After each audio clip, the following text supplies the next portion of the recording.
Yeah, I think that's an important point that clinicians get a little bit worried about, and that is that this is going to replace me. When in fact, everything that Eleos does, and I think pretty much the whole industry does, is help clinicians do their jobs better. It gives them information so that they can make better decisions. It's not making decisions for them.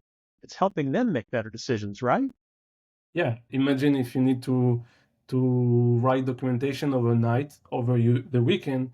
Probably when you come back at work on Monday, you will be a bit tired, maybe a bit pissed, maybe you will not give the best treatment, and maybe at the same time you say, okay, this time I take my notes during the session. And this is the whole concept of augmented intelligence today. We try to train AI solution models in order to help people to focus on the most important and crucial part of their work and what they like to do.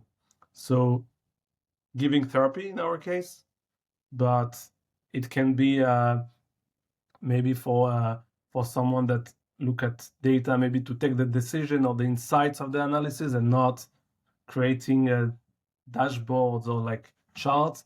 For a developer in our case, it's not writing code that was written thousands of times, but thinking how the logic behind should be. And then now the developer, the therapist, the data analyst are like in another level, because they level up, they are augmented, and now they can really think.